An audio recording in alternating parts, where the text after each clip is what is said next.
Guillermo Del Toro's Frankenstein is finally out in theaters, and despite all my excitement for the adaptation by one of my favorite gothic fantasy filmmakers of all time, I came back from the theaters with a sense of disappointment.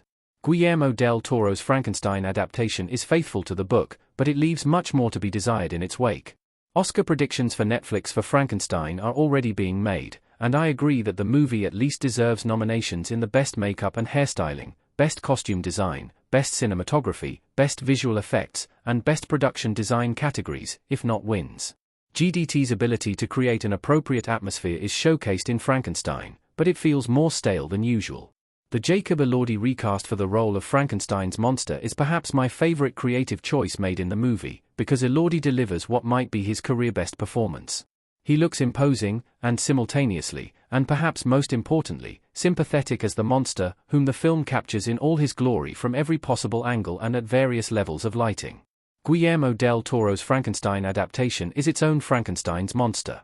Mary Shelley's eponymous novel follows the titular Frankenstein, aka Victor Frankenstein, a biologist with a particular interest in conquering death by creating life. To this end, he puts together a being using parts collected from cadavers and manages to give this being life. It turns out that this creature, who we all know as Frankenstein's monster, has eternal life now. Netflix's Frankenstein has differences with the novel, but Del Toro doesn't stray far from the source material. His adaptation is almost too literal and direct. Watching it feels like reading the book, albeit with the omission and creation of some characters, who, unfortunately, don't affect the outcome of the story enough to even leave a significant impression on most viewers. However, the one element of the novel that it fails to capture is the poeticism. There is a poetic sense of tragedy in the fact that Victor accomplishes his mission but fails to truly appreciate his work. The way the creature, the biggest achievement in conquering death, causes the deaths of so many people is another layer of the tragedy. While these themes are explored in the movie, they're treated without subtlety. It is even spelled out in the dialogue that Victor is the real monster. In many ways, the movie, as a product of Del Toro's creativity, is like Frankenstein's monster. It is a demonstration of the director's expertise with gothic fantasy that focuses on the humanity of monsters.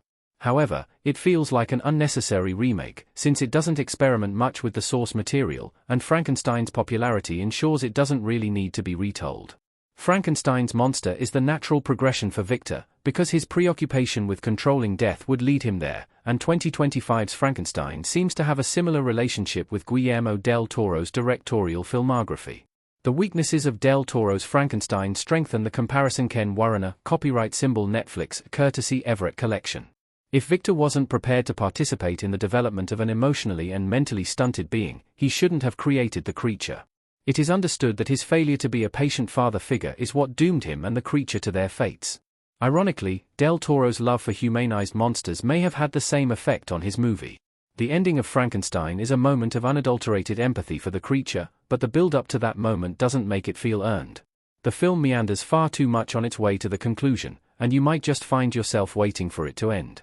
The biggest mistake here is not exploring enough how destructive the creature is. Since we're almost forced to think of Victor as a cold and problematic madman, albeit with a sympathetic backstory that, however, fails to justify the scale of his aggression and obsession, Frankenstein feels emotionally stale. The creature is supposed to be sympathetic, but his presence is destructive and intimidating as well, but Del Toro ensures we only feel for him. Being told what to think and feel instead of being taken on a journey where you get to make your own opinions feels emotionally manipulative, and also often kills emotional investment. Frankenstein feels even more like a Frankenstein's monster when you realize it falls just short of being a majestic and powerful achievement in filmmaking due to the director's idiosyncrasies.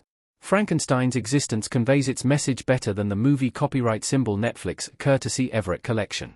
This new Frankenstein movie is so preoccupied with conveying its message that it almost dictates it to you like a professor lecturing you on the merits of Shelley's work, instead of using the various visual aids that the medium of filmmaking affords.